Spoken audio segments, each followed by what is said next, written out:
Jungle. Bonjour à toutes et à tous, merci de faire confiance à Sport FM, la référence sportive. Merci de nous retrouver dans Dingue de Sport. Excellent après-midi à toutes et à tous. Dingue de Sport parle de la journée internationale de la femme le 8 mars et au Togo, le 8 mars, transporté sur les terrains de basketball du 3 contre 3 ici, du basket au féminin organisé par l'association des anciennes basketteuses du Togo à Bateau. Ce samedi, on en parle. La 20e journée de l'AD1 national de football au programme ce week-end, l'acte 19 connaît déjà ses résultats. Au moment où la D2 reprend avec la première journée de la phase retour, on en parle aussi et ce sont les principaux sujets de cette émission. On n'oublie pas de vous dire que la vidéo de cette émission est l'affaire comme toujours d'Eloma Dovon, une vidéo que vous pouvez retrouver sur le www.radiosportfmtg.com. Nous avons également invité pour cette émission Aristide Kouevinien d'Africa Info Sport, Prosper Agboklou, Latifi Rouma de la rédaction de Sport FM et Agathe Lissanon qui est la présidente d'Abato. Dingue de Sport mise en onde au Théo à Javon. Je suis Franck Nounyama. Vous êtes amour, douceur, lumière, vous qui infantez les hommes, président, roi, fou et voleur. Message éternel de Jonas Pedro, du regretté Jonas Pedro. Ce n'est pas encore la journée de la femme, c'est vrai, mais on a anticipé un peu. Ce sera le 8 mai. Beaucoup disent que cette semaine, elle est celle de la femme. Voilà d'ailleurs pourquoi nous parlons activité femme aujourd'hui, le 8 mars, transportée sur les terrains de basketball. Nous avons en studio Agathe Lissanon. Bonjour. Vous allez bien? Je vais très bien, merci. Jonas Pedro a dit, malgré tout ce que vous êtes, nous vous aimons.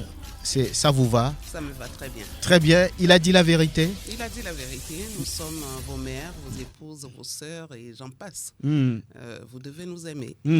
Un message qui traverse le temps. Hein. C'est une chanson qui fait plus de, on va dire, 40 ans déjà, mais ça résonne toujours. Oui. Bonne arrivée. Merci, merci. Très bien. Vous êtes là parce que il y a, on va dire, une activité sportive ce samedi. Ce sera le 7. Vous organisez le basketball au féminin et entouré d'un thème. C'est vrai? Qu'est-ce que c'est? C'est vrai, le basketball au féminin, réussite sociale et personnelle. Et nous savons tous que le 8 mars, c'est la journée de la promotion des droits des femmes. Et nous, à Bateau, nous nous sommes dit, en amont de ces réclamations, de cette promotion des droits, de nos droits, il est important pour nous d'être en position. D'être en position, et être en position, ça suppose que nous sommes bien éduqués, que nous avons nos activités qui nous permettent d'être sur le même pied d'égalité déjà que les hommes. Et à partir de là, nous sommes en bonne position pour réclamer ces droits-là. Le 8 mars, ça veut dire pour vous, la femme doit s'affirmer, elle doit prendre le devant, elle doit donner ses opinions, elle doit pouvoir s'imposer. C'est ce que ça veut dire pour vous le 8 mars au niveau d'Abato, par exemple? S'affirmer, d'accord. Peut-être pas, pas s'imposer. Je dis s'affirmer, mais pour s'affirmer, il faut être en mesure. Il faut pouvoir le dire. Il faut avoir les moyens de le dire, de savoir le dire aussi. Et ça a besoin d'éducation. Ça a besoin d'avoir une formation de base. Et c'est sur cette formation de base-là, sur cette éducation-là, que nous voulons insister avec nos jeunes sœurs, nos enfants, les basketteuses d'aujourd'hui. Vous avez ciblé la jeunesse, on va dire, et vous parlez de basket au féminin, réussite sociale et personnelle. Il y aura bien sûr du jeu et puis en même temps, vous organisez une conférence débat. Oui. Mais quel est le clou même de cette journée? C'est un message que nous voulons porter à nos sœurs. Elles seront une cinquantaine des écoles de formation de Lomé. Et nous allons jouer, c'est-à-dire que... Sans enjeu, nous avons nommé ça des matchs croisés. Nous allons jouer, elles vont jouer, nous allons regarder. Après, on va se mettre ensemble pour s'amuser, pour montrer que le basket, après tout, c'est un jeu de gentleman, de gentlewoman, si vous voulez. Et puis, après, on va faire une pause. Nous aurons déjà regardé. et on fait une conférence interactive. Ce n'est pas une conférence magistrale où on va leur dire il faut faire ci, il faut faire ça. Une conférence participative. Une conférence où participative. Tout le monde donne son point de vue. Tout le monde va donner son point de vue et on va leur parler de persévérance dans les études. Et nous allons faire des retours d'expérience pour leur montrer que, à côté du basket, nous aussi, on a quand même été à l'école, on a suivi et beaucoup d'entre nous ont réussi, aussi bien sur le plan social que sur le plan personnel. Donc, nous ferons un retour d'expérience et nous leur donnerons la parole pour qu'elles posent des questions, pour qu'elles nous disent comment on a pu en arriver là et comment on a fait pour être toujours là sur nos jambes malgré le poids de l'âge. Alors, comment ça se fait? Vous avez parlé de cinquantaine de jeunes. Y a-t-il des clubs ou bien les regroupements, les équipes se feront en place là-bas? Non, nous avons ciblé les écoles de formation de Lomé. Oui. Et il y a beaucoup de bonnes volontés qui sont en train de faire une formation à la base. Ce n'est pas forcément les équipes civiles, c'est des équipes des centres de formation. Et nous avons approché les responsables pour qu'ils nous donnent au moins 10 par centre ou plus. Et c'est à ces personnes-là qui constituent l'échantillon, c'est à ces personnes-là que nous allons livrer notre message. À un peu moins de 48 heures de l'échéance, tout est fin prêt? Oui, tout est fait prêt. Nous avons notre programme que je vous ai donné. Oui. Tout commence à 7h30. Un début où on va se présenter, se partager de petits cadeaux et tout est fin prêt. Nous sommes prêts. Ce sera peut-être l'occasion également de dire aux jeunes que oui, le basket à l'époque d'Agathe Lissanon avait fait des prouesses. C'est vrai, non? Oui, on a fait des prouesses. Avec peu de Feu moyens. Ticha, c'est ça? Oui, Trina. Trina, Feu oui, Trina on va dire. Trina était notre, je ne sais pas comment l'appeler, mais ce monsieur nous a entraînés aussi bien sur le plan du basket que sur le plan de la rigueur et de la persévérance. Oui.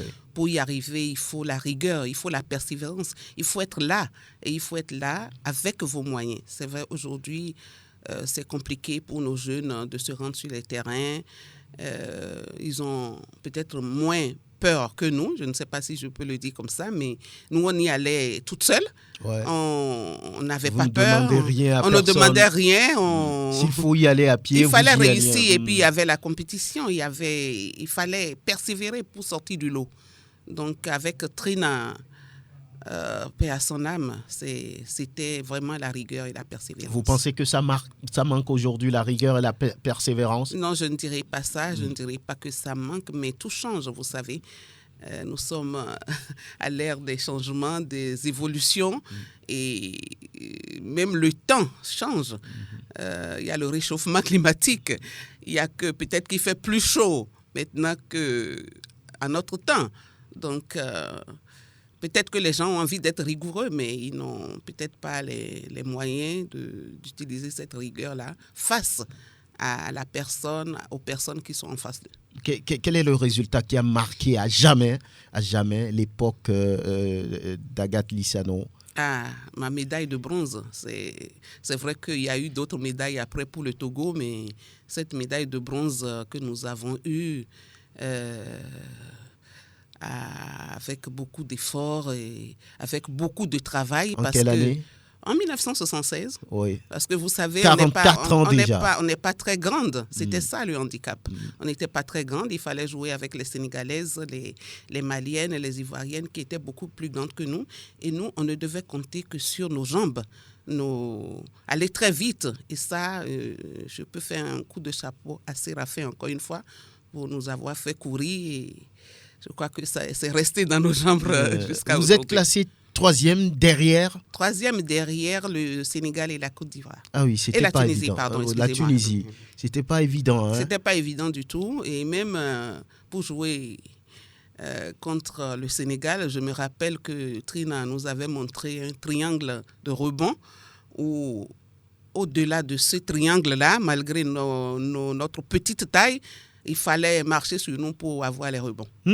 Donc, c'est vraiment un très beau souvenir que je garde, mais beaucoup d'autres choses aussi avec les autres amis d'aujourd'hui. Et le basket, moi, ça m'a ça m'a marqué. Ouais. Alors aujourd'hui, que dites-vous du basket ici? Ça va, ça ira? Ça va, ça ira. Ça ira. Je ne vais pas porter de... Non, ça ira, ça ira. Et qu'est-ce qu'il faut pour que les choses bougent désormais? Vous m'amenez sur un terrain un peu... Non, votre avis, hein. Votre avis, c'est pas... Oui, à mon avis, il faut du travail. Il faut du travail et le travail ne peut pas se faire aujourd'hui seul. Sans les moyens. Sans les moyens. Et je pense que l'État, j'appelle l'État c'est nous, d'accord, tous, mais ouais. il faut s'impliquer un peu. Parce que quand je parle de bons souvenirs, je parle aussi des dirigeants de notre temps qui venaient nous voir souvent au terrain, qui nous encourageaient, qui donnaient... les moyens de pouvoir aller ici et là pour se frotter aux autres équipes et tout. Je ne sais pas comment, j'avoue que je ne sais pas si c'est bien le cas aujourd'hui parce que je suis un peu en retrait par rapport à l'actualité. Donc, je ne vais pas dire des choses qui ne sont peut-être pas vraies. Latif, bonjour.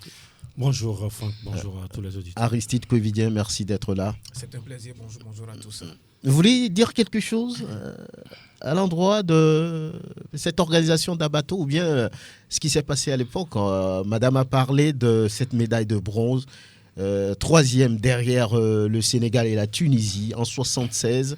44 ans déjà, hein, et je ne suis pas sûr que le basket togolais a encore connu une période... Le basket féminin. Féminin, oui. Oui, le basket féminin qui, derrière, a eu à participer à une Coupe d'Afrique des Nations. Et... Et je crois 32 ans ou 36 ans après, il y a eu encore une autre qualification, je crois. Il y a eu les éliminatoires au Togo, ici, et puis le Togo s'est retrouvé, je crois, à Madagascar pour justement jouer cette Coupe d'Afrique-là. Maintenant, oui, on était troisième d'Afrique il y a 44 ans. Aujourd'hui, 44 ans après, je crois, on est 25e africain, 133e au niveau mondial. 133e mondial, ça voudrait dire ce que ça voudrait dire. Ça voudrait dire qu'on a beaucoup reculé. Et c'est vrai, madame, à l'époque, vous avez eu des dirigeants qui étaient beaucoup plus attentifs. Aujourd'hui, ce n'est pas le cas. Vous êtes en retrait, on va vous peut-être... voilà, aujourd'hui, ce n'est pas véritablement le cas et ce n'est pas seulement au niveau du basketball.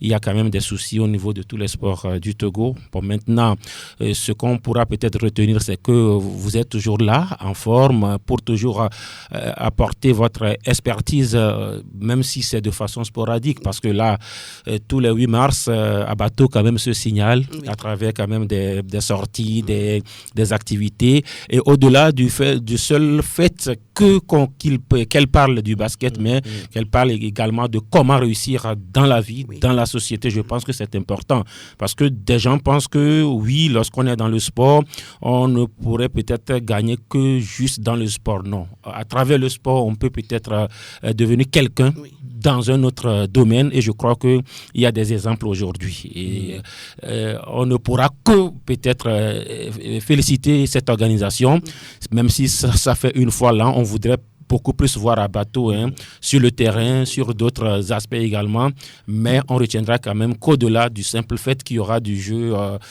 basket, il y aura quand même des causeries, des débats pour véritablement aider la femme à s'affirmer davantage parce qu'il s'agit véritablement de cela. Oui, Aristide, on va jouer, Abato sera là, on va montrer des choses aux jeunes, des matchs croisés, on va causer, on va dire des choses pour peut-être changer les habitudes. Voilà, c'est ce samedi au stade municipal, le 8 mars, transporté au niveau d'Abato sur le terrain. Non, je crois que c'est une très bonne initiative. Maintenant, moi, mon souhait, c'est de voir cette activité s'organiser toutes les fois. Maintenant, on parlera de moyens. Parce que l'essentiel, c'est de ne pas peut-être attendre la fête de la femme ou la fête du 8 mars pour pouvoir retrouver donc les dames. Vous savez que la plupart du temps, lorsque par exemple on veut véhiculer les messages de paix, lorsqu'on veut parler de la femme, lorsqu'on veut parler de la société, l'activité qui revient la plupart du temps, soit c'est le football ou soit c'est le basketball. Et donc je pense que c'est aussi une très bonne nouvelle pour ces dames-là de savoir que non seulement on veut parler de la femme, mais on veut également partager les expériences. C'est le plus important parce que ça contribue au développement personnel donc de l'être humain. Lorsque vous êtes avec des personnes beaucoup plus expérimentées, des personnes qui vous racontent leur vécu, des personnes qui reviennent sur des situations. Aujourd'hui, par exemple, madame parlait donc de cette Coupe d'Afrique des Nations et on est en train de compter les dates. Ça fait pratiquement 44 ans. Ouais. Et donc, c'est une histoire. Et quand on raconte une histoire de ce genre à des jeunes filles ou à des gens qui sont motivés aujourd'hui dans cette discipline, je crois que ça constitue un élément motivateur. Ça vous dit, mais si les gens sont arrivés à le faire il y a 44 ans, comment ne pas on le peut faire aussi aujourd'hui? le faire. Donc, je crois que c'est dans ce sens que je m'inscris donc, dans cette initiative en disant quand même que, bon, voilà, il faut que cette initiative soit pérennisée sur le temps.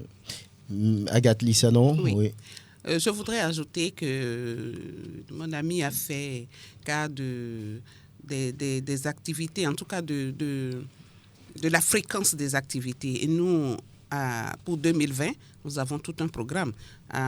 Au-delà du 7 mars, pour cette activité, nous avons prévu d'aller sur les terrains, de visiter nos sœurs, de jouer toujours les matchs croisés avec elles pour éviter les frictions et tout ça. Et on va visiter quand même tous les clubs de Lomé qui ont des filles cette année. Et là, on finit de jouer, on passe un message et ça fait une prochaine fois. Très bien. On va terminer avec vous. On prend rendez-vous sur ce samedi au stade municipal, c'est ça? Oui. À partir de 7h30. 7h30. Oui. Le public doit venir voir. Ah oui, il doit venir voir parce qu'on a encore des choses dans les jambes. C'est gratuit. Hein. C'est gratuit, Ouais. c'est gratuit, Très c'est bien. gratuit. C'est gratuit. Merci d'être venu, Agathe Lissanon, présidente de la Bateau, Association des anciennes basketteuses du Togo. Ben, on sera ensemble ce samedi. À samedi. Oui. À très bientôt. Merci beaucoup. Excellent après-midi. Au revoir. Au revoir. Voilà, merci. On dit au revoir donc à Madame Agathe Lissanon. On parle de l'ADN national de football désormais avec l'acte 20 qui arrive très bientôt. C'est le week-end juste. Mais avant, on va faire un peu quelques analyses autour de la 19e journée qui a encore vu la victoire, qui a vu Asco gagner et on peut le dire... rassurer, consolider un peu sa première place. C'était une victoire, on ne dira pas pratiquement facile, c'est 2 face à Ifodje d'Attaque Pamé. Et au sortir de ce match-là, nous avons pu recueillir quelques mots de Ametoko Domensan.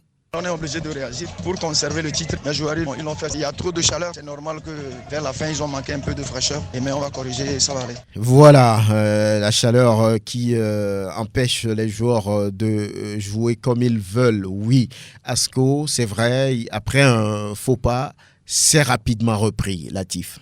Oui, il fallait quand même cette réaction parce que, écoutez, sur 2 matchs, Asco n'a pris qu'un seul point sur 6 possibles. Ça ne ressemble pas à Asco que nous connaissons donc depuis le début de cette saison. Il y a eu un match totalement raté à Lomé et donc voilà, les condamnants ont réagi, même si vous venez de le dire, et ça n'a pas été facile.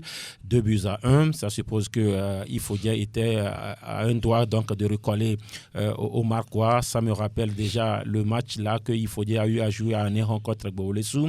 Il y a eu aussi 2-0 et puis derrière il y a eu une réduction et puis Ifodje a poussé et a failli même égaliser. Donc c'était déjà le cas, mais on retiendra cette victoire là d'Asco importante parce que derrière il y a Unisport également qui a gagné. Asco garde ses distances par rapport à son poursuivant immédiat parce que je ne dirais plus à ses poursuivants immédiats. S'il y a Dito qui a décroché un tout petit peu, c'est bien de voir Asco dans chose maintenant. Le coach parle de la chaleur. Je pense que c'est très pertinent. Hein. Il fait très chaud et aussi les joueurs jouent sur du synthétique. Ça fait la chaleur par le haut, la chaleur par le bas. Et donc, ça devient compliqué pour des joueurs. Maintenant, c'est le calendrier qui l'impose. Ils vont devoir gérer, supporter encore 3 journées pour véritablement voir. Maintenant, il faut quand même dire que les 3 dernières journées avant la trêve seront compliquées pour certaines équipes. Hein, Face à sensation de pouvoir déjà là-bas dans la COSA? Oui, je crois bien, parce que ASCO, je ne vais pas parler comme les Français, mais je ne pense pas véritablement que quelque chose pourrait encore arriver à ASCO. ASCO est virtuellement champion du Togo. Maintenant, oui, je dis bien virtuellement. Je mets quand même une réserve ou bien des réserves. Parce que, écoutez, il y aura une trêve et il y aura 4 journées importantes qui vont venir clôturer cette saison. C'est-à-dire qu'après le Cameroun, après le Tchad, il y aura encore 4 journées. Donc 12 matchs. Et ça suppose qu'une équipe peut venir perdre 12 points, autant pour moi. Une équipe peut venir perdre les 12 points et une autre gagner les 12 points. Et donc, voilà, ce n'est pas ce que je souhaite à ASCO. Mais lorsque vous voyez un peu le comportement de l'équipe, je pense que ASCO est bien parti. À moins que les dirigeants d'ASCO ne veulent pas être champions du Togo. Ils sont très bien partis. Et très bien d'ailleurs partis pour être champions du Togo. Très bien. On va recevoir Guler Inoussa qui est en ligne. Guler Inoussa, bonjour. Bonjour Franck Nouniama, bonjour aux auditeurs de la référence sportive de 91.9, la rue de Colibri. Nous démarrons la mi-journée, Franck Nouniama. Très bien. Bonjour. Parlons de 2 clubs importants de Sokodé désormais. D'abord, Semassi qui tente de revenir dans la course et de jouer le maintien. Qu'est-ce à dire? On a vu cette équipe qui souffrait, mais avec l'arrivée de Adika Komi, les choses semblent bouger un tout petit peu. Vous êtes d'accord avec ça? Ah oui, mais tout à fait d'accord, Franck Nouniama, vous n'êtes pas sans savoir. Aujourd'hui, le président qui a plus mis de moyens pour le championnat national de football de première division, c'est Adrien Havana, le Semassi Football Club. Toutes les informations même que nous avons, il est au-delà de 30 millions, mais le moteur est bloqué. Le moteur est bloqué où? On dit souvent chez nous que quand tu tombes d'un arbre, tu ne peux plus avoir ta démarche appropriée, d'habitude. Je crois que c'est ce qui arrive à Semassi de Sokodé. Maintenant, avec l'arrivée de Adika dont vous venez de faire ça, d'abord, il est jeune. D'abord, il est spécialiste en la matière. Il sait de quoi il s'agit. Il a bougé presque toutes les lignes. Et puis bon, quand il est arrivé au mois où c'était presque bloqué, mais avec l'intersaison, où il y avait eu encore l'ouverture des licences, il a pu obtenir quelques joueurs comme Madje Kofi. Il y a aussi le jeune Tanko. 3 joueurs qui sont venus étoffer cette équipe-là. Il y a aussi Mamanzoukou aussi qui est arrivé aussi dans les rangs. Et je crois qu'avec ça, et ça commence par produire, même si nous sommes presque à la fin. Adika Paris est signe. Je vais sauver cette équipe et on verra la saison prochaine qu'est-ce que ça va donner. Vous savez aussi, c'est parce que la toute première équipe, quand même, a commencé les préparatifs de cette saison que nous sommes en train de faire actuellement. C'est parce qu'il a commencé 2-3 mois avant même le début même de la compétition. Mais tout cela n'a rien donné. C'est-à-dire que c'est la base qui a été posée avec les prédécesseurs de Adika Komi. Et là, je me dis que tout est faussé. Maintenant, je crois qu'ils vont seulement se remettre rapidement que sauver la saison. Et le reste, peut-être, et quand il va sauver, on verra si on va le mettre dans des conditions pour la nouvelle saison où il trouvera mieux ailleurs. Que le président a dit le dernier mot. C'est la base qui est posée. C'est le début. Que ça a tout raté. Un championnat se prépare. D'abord, c'est quoi les entraîneurs repartissent? D'abord, la phase de la préparation physique, la phase de tel et ensuite l'affûtage. Quand on fait l'affûtage, c'est-à-dire qu'on est prêt sur le goudron pour lancer le moteur. Ça n'a pas été fait comme ça. On a recruté plus de joueurs qui n'ont pas du jus dans les jambes. Et aujourd'hui, ils sont arrivés. Bref, on dit tel à tel. Et on est arrivé dans la situation où nous sommes. Il a dépensé plus de 30 millions. Plus de 30 millions. Mais aujourd'hui, on parle maintenant de sauver la saison Franck Nouniama. Bien, on verra bien si Semassi pourrait remonter correctement dans le classement. Et puis de l'autre côté, c'est la jeune sœur qui semble prendre le pouvoir là-bas, Unisport, et qui a été champion au niveau après la phase aller. Cette équipe baisse un tout petit peu la garde. Hein. Non, bon, est-ce qu'il baisse la garde? C'est-à-dire que vous savez, le jeune entraîneur, ils sont presque de la même génération qu'Adika. Hein. Aujourd'hui, il est venu. Il a dit qu'il y a quand même du produit à ce côté.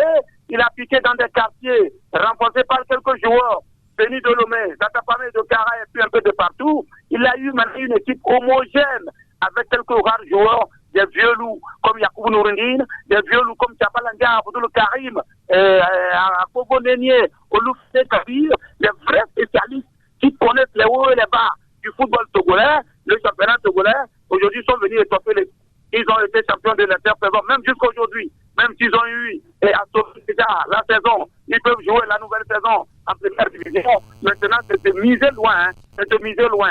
Ce qui bloquait aussi l'avantage de cette équipe d'Union Sport de Togolais, c'est-à-dire que ces gens qui voulaient être à la tête, mais ils n'ont pas de reins solides comme l'actuel président. C'est comme un certain Franck Nouniama, un certain Inous Aguilera, qui n'arrive même pas à remplir le mois, qui veut être coûte que coûte peut-être à la tête de cette équipe, croyant qu'Akovi va donner 10 millions et puis ça va sortir peut-être des mains saines à partir des relations. Quand, avec l'arrivée de l'honorable Machoud, il a tout réglé, il a tout bloqué et il se dit aujourd'hui je suis seul maître du terrain. C'est pourquoi il n'a pas de bureau.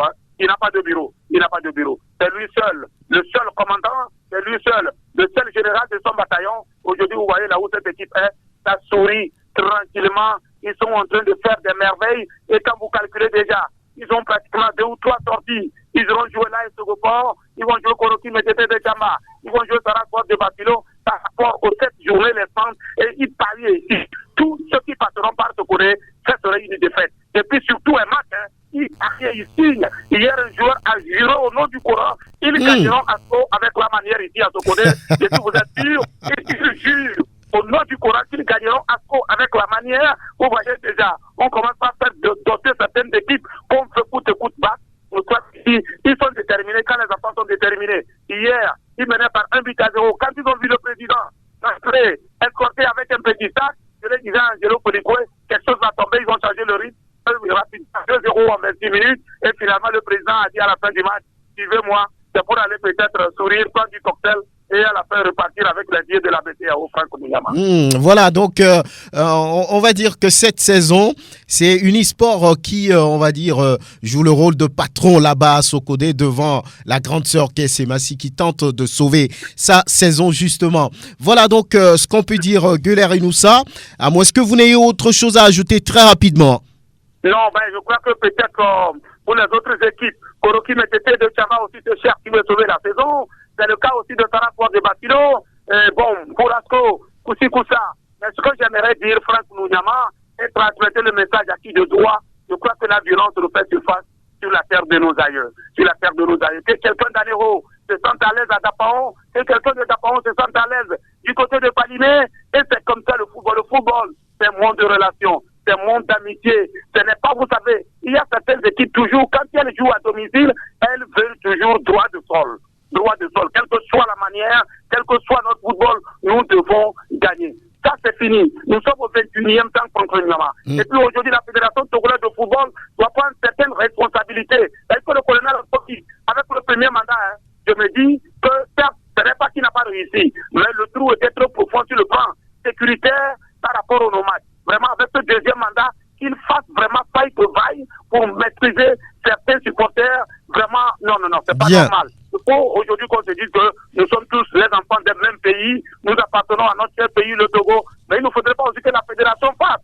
Donc, mesure, il y a vu le cas de quelqu'un qui devra faire. Message reçu, Message reçu. Voilà. Très bien. Voilà, aujourd'hui les deux souffrent. Il faudrait aujourd'hui qu'on se dise avec exactitude que trop c'est trop. On se droit de sol dans le football togolais. On intimide trop les gens par ici et par là. Et au finish, je crois que c'est pas tombé dans les oreilles. Surtout, peut-être que l'officier supérieur de la gendarmerie est en train de nous suivre. Et nous sommes là. Nous allons avancer. On va arrêter peut-être. Il ne faudrait pas que le coronavirus, n'est-ce pas, il ne puisse quand même venir chambouler. C'est vrai que c'est pas très loin de nous, ça ne viendra pas.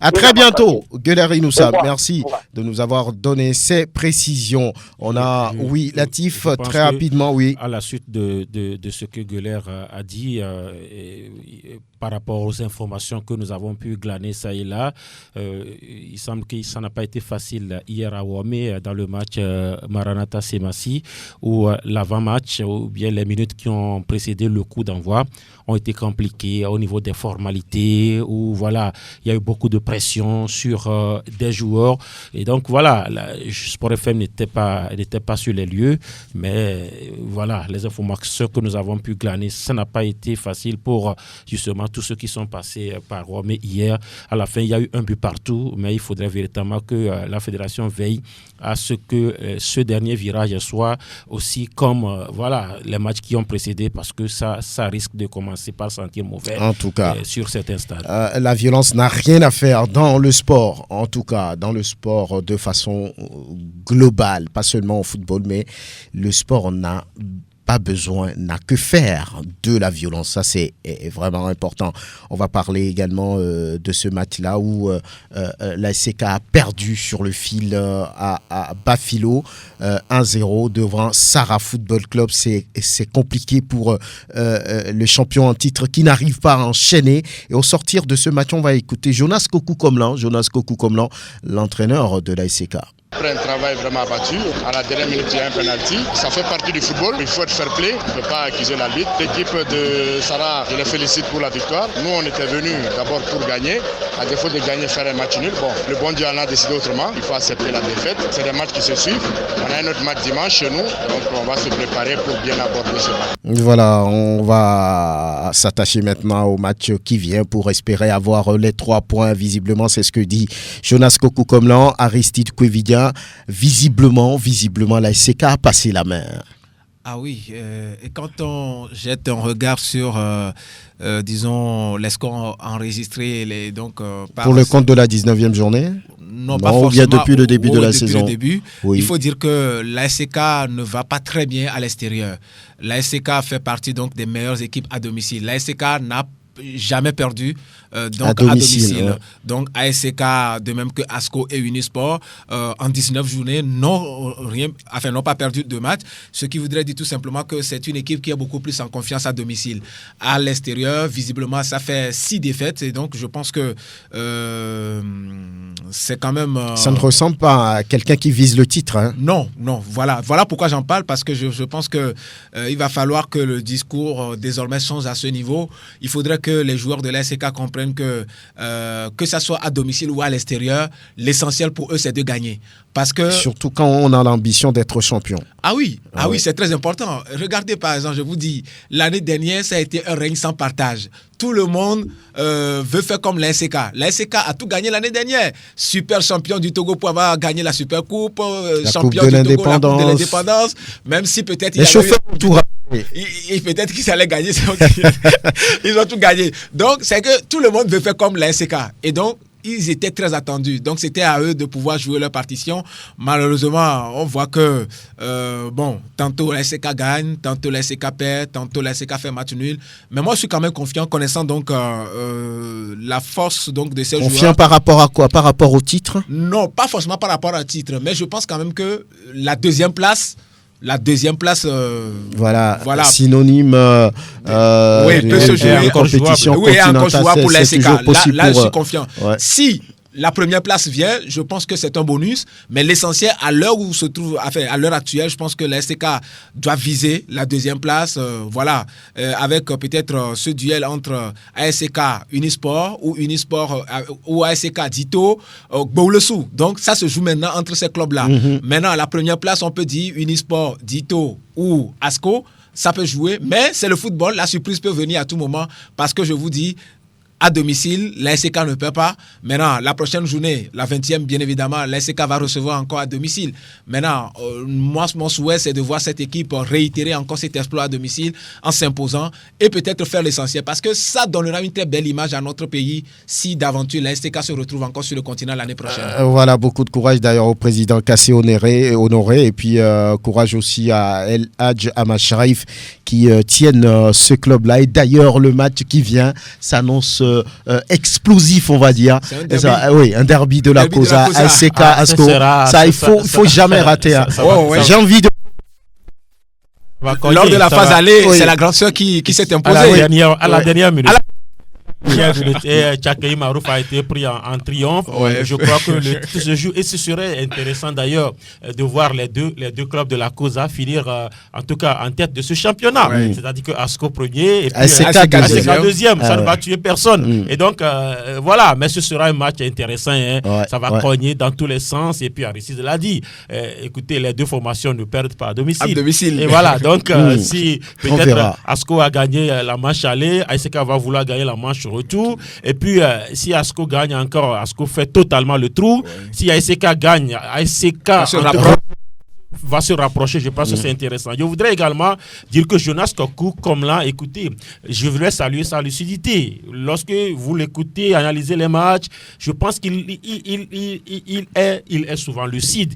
Souvent, nos entraîneurs, moi, sincèrement, c'est véritablement le côté que je n'aime pas de Ameto Kodo-Mensah qui est un ami. Je le dis sur les antennes, Ameto Kodo-Mensah c'est un ami, mais souvent, lorsque ASCO perd ou ASCO ne fait pas un bon résultat, il tente de trouver les raisons ailleurs. Il trouve toujours les raisons ailleurs. Je pense qu'à un moment donné, il faut se remettre en cause et se dire également que, écoutez, la SOTR joue aussi le haut du tableau. La SOTR a gagné, les 2 buts sont, mais souvent, lorsque vous écoutez Jonas Kokou, comme là, à chaque fois qu'il perd, il fait des analyses lucides, il arrive quand même à rester, à prendre de la hauteur. C'est ça aussi. Il ne remercie pas Dieu.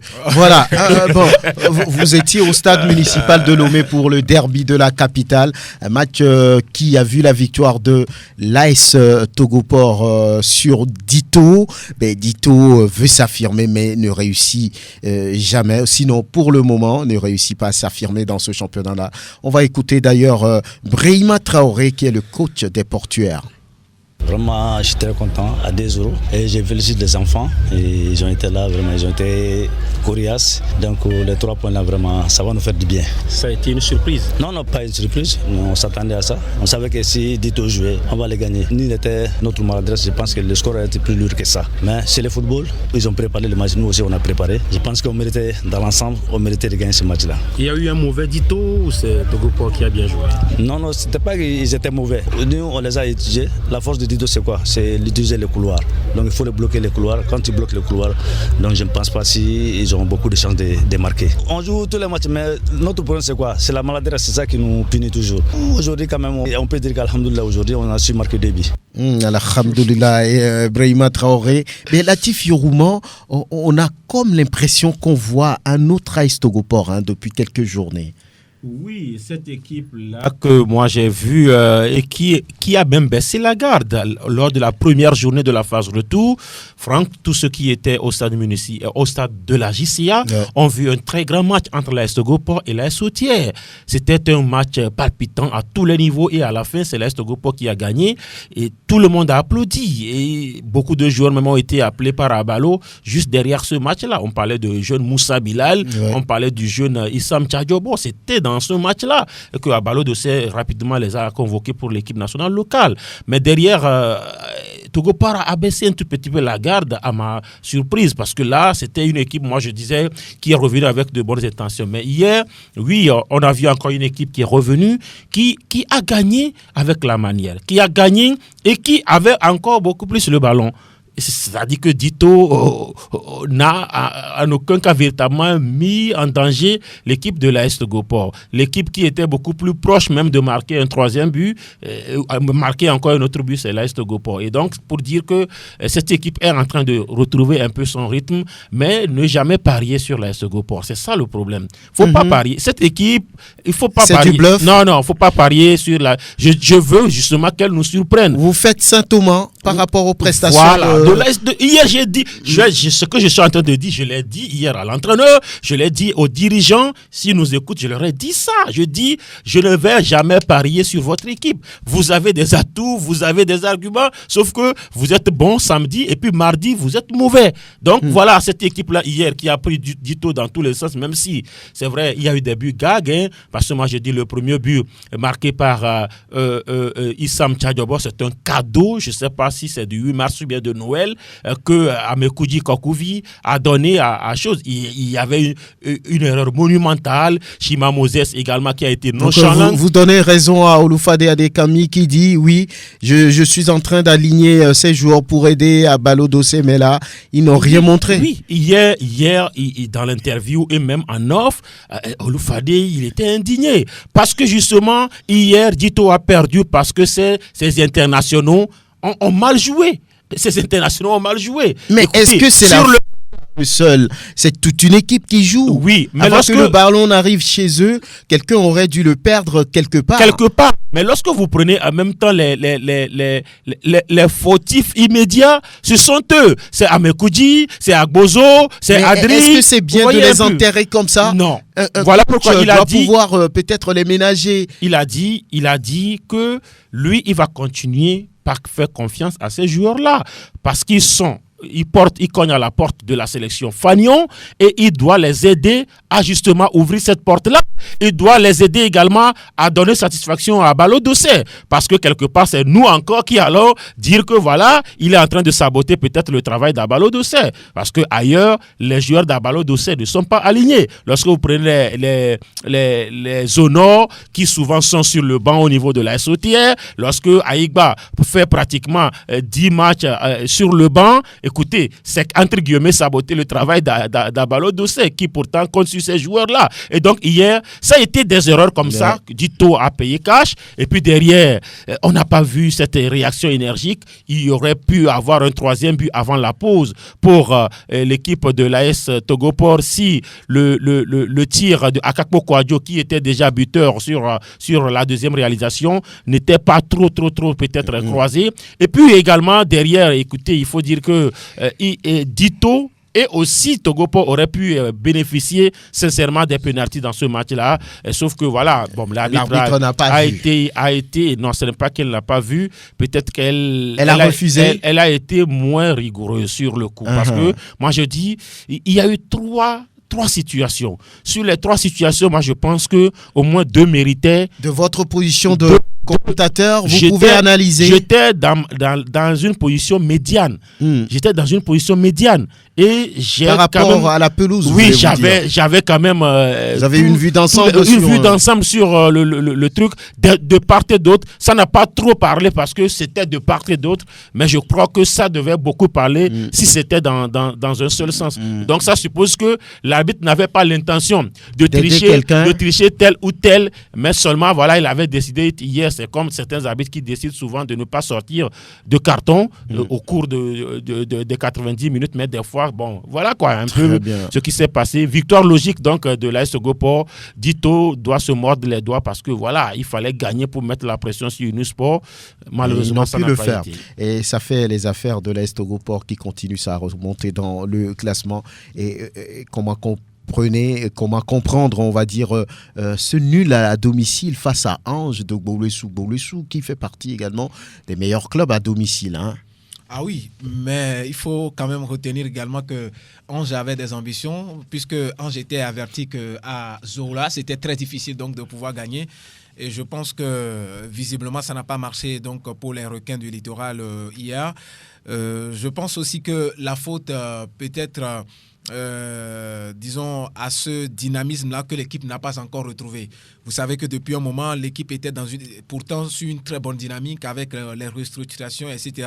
On a vu que quelque chose commençait déjà par donner de résultats au niveau de Gbowlessou. Mais je pense que la défaite la dernière fois à Kara, face donc au chauffeur de la COSA, reste encore dans les esprits. Et visiblement, on s'est rendu compte que Gbowlessou s'est sauvé de justesse en concédant ce match nul à domicile. Je pense visiblement qu'il y a forcément quelque chose qui ne va pas. Ils doivent oublier très rapidement cette défaite et peut-être ce match nul et se concentrer directement sur la 20e journée. Parce que si vous êtes là à penser également à cette défaite et à ces matchs nuls, eh bien, l'adversaire va prendre de l'avance sur vous. En tout cas, il y a un objectif pour Théophile Bola. Il a dit à tous ceux qui veulent l'entendre, 3e, au moins. troisième au minimum. Il dit qu'il n'a jamais été quatrième dans un championnat. Le minimum, ce sera le troisième. C'est un bon challenge et je crois que voilà, ça va donner du piment à ce championnat. Nous, on sera là pour applaudir. Voilà, ça, c'est le discours. Oui. Et j'aime le gars sur ce côté-là. Oui, il va au front. Il dit c'est un challenge contre lui-même. Même sur le continent africain, on connaît des sélectionneurs qui ont dit que même à la dernière journée, ils ont toujours réussi à qualifier leur équipe. Vous le connaissez? Non, mais c'est d'ici le continent africain. Oui, vous le connaissez. Claude Leroy. C'est Claude Leroy. Vous parlez de...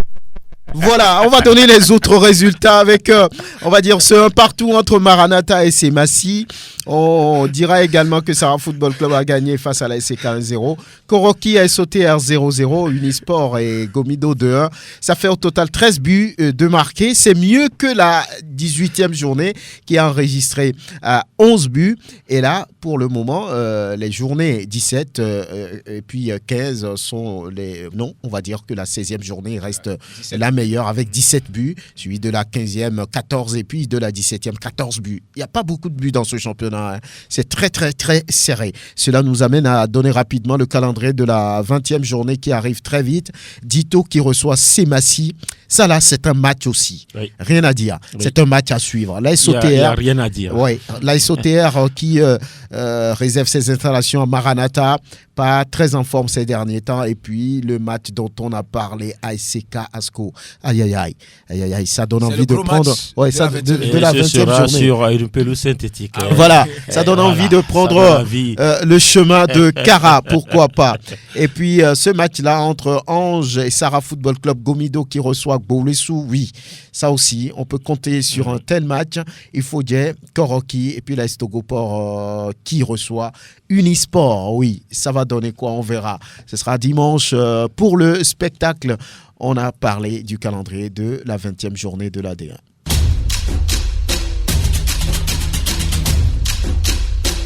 On vous a également dit que la D2 fait son retour ce week-end avec la 10e journée sur l'ensemble ou bien la première journée de la phase retour. Dans la zone sud, lorsque nous regardons de près, on a Espoir qui joue contre Arabia, Kotoko qui reçoit Koto Football Club, Koto qui a l'intention de pouvoir bouleverser les choses parce que cette équipe promue n'a pu rien donner, on va dire, lors de la phase aller. Elle n'est que 8e au classement sur 10.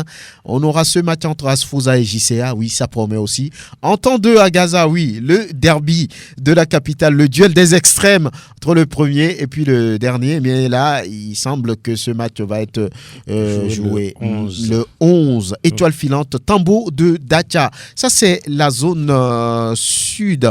Au niveau de la zone nord, on a également les matchs de la 10e journée. Bundia de Ketao, Bikenti de Bassar, Doumbé de Mango, USA Bandi d'Agbandi, Agoua de Kusuntu contre Kakadel de Djoufelgou, Fukwa de Soutoubois Esbina de Pagouda, oui, c'est l'équipe leader, la Esbina. Bonjour au passage à Jules Sima, bonjour. Le Parisien. Voilà, le Parisien. Fouadan joue contre Fouadan de Dapaon, doit jouer contre le CDF Aknour. Mais en attendant, il y a certains entraîneurs qui ont pu jeter un regard global sur ce qu'ils ont pu faire lors de la phase aller. Parmi ces entraîneurs-là, on a Agbetrobou Delali, à qui Grégoire a posé la question. Le bilan n'est pas médiocre. Je dirais que le bilan est assez bien vu. Je l'ai toujours dit que mon équipe est toujours en chantier. C'est une équipe jeune. Jeune. Vous avez une fois entendu les noms que vous recopiez la saison passée? Non. La saison surpassée? Non. Je ne fais que monter une équipe de jeunes joueurs avec une école très jeune. Alors à quoi peut-on s'attendre à la deuxième phase? Je ne suis pas un prédicateur. Vous me laissez le temps de réfléchir et je vous dirai ce que c'est après la reprise de la deuxième manche. Oui, cela ressemble à Betrobou Delali, le poète. Oui, c'est lui. Hein, ouais. Il y a rien à dire. Oui. On attendait la Jeunesse Club d'Agoua, mais il faut dire que ce n'est pas ce qu'on a vu parce que c'est une équipe qui est bien présente physiquement, qui joue très dur, qui ne se laisse pas marcher sur les pieds. Mais dans ce championnat, peut-être on peut parler de manque d'expérience. Oui, très rapidement, qu'est-ce qu'on peut dire? Oui, moi je pense que la JCA est à sa place. La JCA est à sa place. L'objectif même si je ne suis pas dirigeant de la JCA, l'objectif c'est de jouer le maintien. Écoutez, c'est une saison historique en D1. On joue la D2, c'est une saison historique en D2 autant pour moi. On joue la D2 zone sud, Franck, où il y a tout. Il y a tellement d'équipes, de très bonnes équipes. Il y a l'Entente 2, il y a la Gaza, il y a l'Étoile filante. Il y a Kotoko, écoutez, il y a Rabia. On veut quoi? L'objectif, c'est le maintien. Ils sont en route pour le maintien. Et c'est vrai, à un moment donné, il faut chahuter, il faut fouetter l'orgueil des joueurs, de tout. Mais lorsque la pression est trop intense, je crois souvent que ça tue tout. Et à un moment donné, ça a failli tuer tout. Heureusement que pour l'instant, ils ne sont pas encore à l'hôpital. Et j'espère qu'ils ne seront pas à l'hôpital et que la JCA, parce que moi je dis, une équipe qui a une installation, c'est mieux qu'une équipe qui va jouer ailleurs, comme les OTR Togo Power qui vont louer le terrain. La JCA a un terrain et moi je préfère avoir des équipes qui ont des terrains. Ça va au bénéfice du football et de la fédération. Ils ont peut-être la chance d'être dans cette préfecture. Voilà. Ça leur profite. Et puis il y a l'autre club, un promu aussi, qui n'arrive pas à faire les choses comme il se doit. C'est Koto Football Club de Moreton. Aïe, c'est compliqué, c'est compliqué. Mais là, on croit fort en l'avenir, on croit fort en cette phase retour. Il y aura un duel des Koto. On va Koto et puis on va ajouter Ko. Voilà. Donc, on va écouter Youssouf Rachid. Le bilan, il est négatif. C'est vu notre position, le bilan est négatif. Nous avons tiré les enseignements de notre parcours de la phase aller. Je crois qu'on saura corriger le tir pour la phase retour. Qu'est-ce que vous allez corriger pour ça? C'est au niveau de la phase offensive de notre équipe. C'est là qu'il y a beaucoup de problèmes. Sinon, de la défense au milieu de terrain, ça joue. C'est ces domaines-là que nous allons beaucoup voir. Oui, Grégoire a voulu comprendre. Concrètement, qu'est-ce que vous allez corriger, Youssouf Rachid? Il a dit, on va toucher des choses, on va revoir les choses au niveau de la zone offensive du club. Aristide Quevidien, pour le moment, ce n'est pas ça pour le promu. L'apprentissage reste compliqué pour Koto Football Club. Je crois que c'est une équipe qui est en train de découvrir la deuxième division avec ses réalités. Et donc, Koto Football Club de Moreton comprend évidemment que la D3 n'est pas la D2. Sauf que dans cette deuxième division également, il y a des grands clubs comme Agaza, comme... Même si Agaza traîne derrière, c'est un grand club, comparé dans cette deuxième division. Entente 2, et donc, il y a des clubs en tout cas qui ont des ambitions, des clubs qui sont dans cette deuxième division il y a des années et qui tentent toujours donc de revenir. Ce qui rend beaucoup plus complexe donc ce championnat de deuxième division à mon avis, c'est aussi le fait pour tous les clubs de vouloir monter au même moment. C'est-à-dire tout le monde veut monter. Ce n'est pas comme la première division où on se dit, bon, nous on joue pour peut-être le maintien, mais ici, c'est un seul club qui montera en première division. Et donc, ça rend compliqué la chose. C'est-à-dire, arrivé un moment, il y en a qui forcément ne pensent plus même à la relégation. Tout le monde veut monter. Si la relégation nous attrape en chemin, oui, ça n'a qu'à arriver. Mais l'essentiel, c'est de monter. Et donc, on se rend compte finalement qu'il y a des clubs qui perdent finalement le pédale. Je crois que cette fois-ci, ça va marcher pour Koto parce que je pense que c'est d'ailleurs l'objectif pour lequel il faut peut-être cette mi-saison pour pouvoir réfléchir à comment améliorer vraiment les choses. Sinon, moi, je leur souhaite quand même très bonne chance parce que pourtant, ils ont bien commencé. Mais après, ils ont mal terminé. Ça s'est calé, ça s'est bloqué. Ils jouent bien, mais ils n'arrivent pas à marquer. On verra bien. Oui. Félicitations quand même aux responsables de cette équipe, parmi lesquels l'honorable Joseph Kofi-Tiko Akoda qui ne baisse pas les bras. Beaucoup de courage à tout ce staff-là autour des Panthères de Moreton. Et ce sera tout pour cet après-midi. Merci Latif, merci Aristide Quevidien, Lama Dovon, merci Théo Ajavon, merci également. À très bientôt.